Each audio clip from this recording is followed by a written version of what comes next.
హి ఓం నమ శివాయ్. ఓం నమ శివాయ్. ఓం శ్రీ భద్రకాళీ సమేత వీరభద్రస్వామిని నమో నమః. మాతృ పితృభ్యో నమః.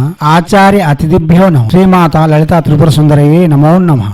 శివశక్తి స్వరూపులారా, మనం విధిగా చాలా మంత్రయోగాలు తంత్రయోగాలు చెప్పుకుంటూ వస్తున్నాం. దానిలో భాగంగా వశీకరణ మంత్ర విధులన్నీ మీకు అందించేందుకు రత్నశ్రీ నిరంతరం ప్రయత్నం చేస్తూనే ఉంటుంది. ఎందుకనగా వైదిక తాంత్రిక షట్కర్మల యందు శాంతి కర్మ తర్వాత వచ్చేది వశీకరణ విద్య. వశీకరణ అన్నది లేకుండా తంత్రయోగంలో షట్కర్మలు ఎవరు కూడా అవలంబింపజాలరు. వశీకరణ శక్తి అన్నది ప్రతి వారికి అవసరమైనది. అందులోనూ ముఖ్యంగా సంసార జీవనం కొనసాగిస్తున్న వారికి అతి ముఖ్యమై ఉంటుంది. సాధారణంగా గృహిణీ ధర్మం ఆచరిస్తున్న స్త్రీలు సకలము తన భర్తగానే భావిస్తూ తన భర్తయే జీవితంగా జీవనంను గడుపుకుంటూ పోతూ ఉంటారు. అటువంటి వారు తమ భర్త ఎడబాటును భరించలేరు. వారు జీవన మరణ సమస్యగా ఉంటుంది. అటువంటి పరిస్థితుల్లో ఏదైనా ఉపాసన చేసి దేవత యొక్క అనుగ్రహం పొంది తమ జీవితాలను ధర్మబద్ధంగా చక్కదిద్దుకోవడం అన్నది చాలా ఆవశ్యకము. ఎందుకంటే జీవితం అంటేనే భార్యాభర్తలు, సంసారం అంటేనే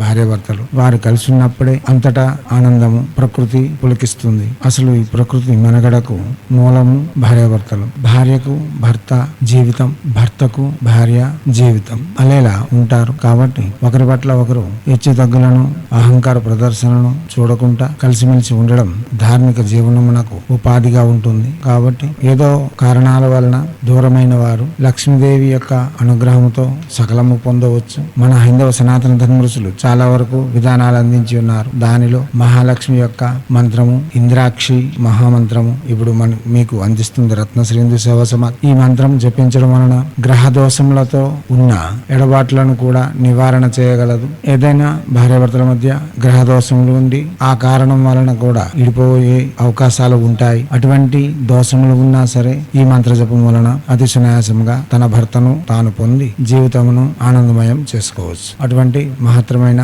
శక్తివంతమైన మహామంత్రము. ఈ మంత్రము తొలి సంధ్య మరుసంధ్య యథాశక్తి కులదేవతారాధన ఇష్టదేవతారాధన పూర్తి చేసుకుని ఎర్రని వస్త్రము పరిచి లక్ష్మీదేవి యొక్క పటమును గాని ప్రతిమను గాని అక్కడ ఉంచి యథాశక్తి పూజిస్తూ ఈ మంత్రము తొలి సంధ్య మరుసంధ్య 8 మాలలు చొప్పున, మాల అనగా 108 పూసలు ఉంటాయి. రక్త చందనము మరియు పుష్కరమాల వైజయంతి మాలతో ఈ మంత్ర జపం చేసుకోవచ్చు. ఇలా 22 రోజులు పూర్తి చేసి చూడండి. తప్పనిసరి మీ భర్త మీకు వశమై ఉంటాడు. ఏదైనా సరే మీకు ఫలితం సంతృప్తి లేనప్పుడు గురువులను సమీక్షించండి, సంప్రదించండి. లేదా జపశక్తిని జప సంఖ్యను పెంచి చేయండి. ఇంకా వీలు పడినప్పుడు ఇదే మంత్రం రాత్రి 12 గంటల నుండి 3 గంటల వరకు కూడా, అనగా తొలి సంధ్య మరుసంధ్య జపించిన వారికి మాత్రమే ఈ అర్హత ఉంటుంది. అలా చేసి కూడా తన భర్తను పొంది ఆనందకరమైన సౌభాగ్యకరమైన జీవితంను కొనసాగించగలరు. ప్రసంగం విని అవగాహన పెంచుకోండి. జపములకు ఉపక్రమించండి. ఇప్పుడు మంత్రము ఓం నమో భగవత్యై ఇంద్రాక్షై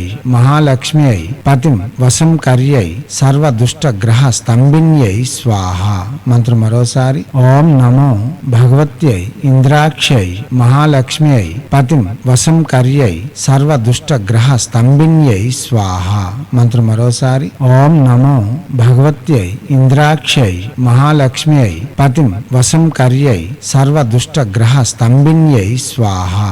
దివాత్మ స్వరూపులారా, ఇటువంటి మంత్రములు ప్రత్యక్షంగా జపం చేసుకుని ప్రతిఫలితములను పొంది మనకు వస్తున్న భయముల నుండి ఆపదల నుండి విముక్తి పొంది ఆనందకరమైన జీవితం కొనసాగించేందుకు మన హైందవ సనాతన ధర్మ ఋషులు మన కోసం అందించి ఉన్న అతి సౌమ్యదాయకమైన సహజమైన సాధనలు ఇవి. వీటిని ప్రతి వారు చేసుకోవచ్చు. ప్రయత్నపూర్వకంగా చేసి ప్రఖ్యాతిగాంచిన ఫలితములు పొంది ఉన్నతమైన జీవితం గడుపుకునేందుకు తమ వంతుగా నిర్మాణాలు చేసుకుంటారని ఆశిస్తూ హైందవ సనాతన ధర్మ ఋషులు మనకు అందించిన విద్యలు వినియోగించుకోవడంలోను భారతీయ సంస్కృతి సాంప్రదాయాలు కాపాడడంలో ముందంజలో ఉంటూ మన ఆచారాల యొక్క గొప్పతనాన్ని ప్రపంచానికి వెలుగెత్తి చాటేందుకు మనవంతుగా కృషి చేయాలని కోరుతూ ఎప్పుడూ మీ సేవలో రత్నశ్రీ హిందూ సేవా సమాజ్ ఆచార్య భీమసింగ్ రవికుమార్ ఆర్ ఆఫ్ నిఖిలానంద సాగర్ మహారాజ్.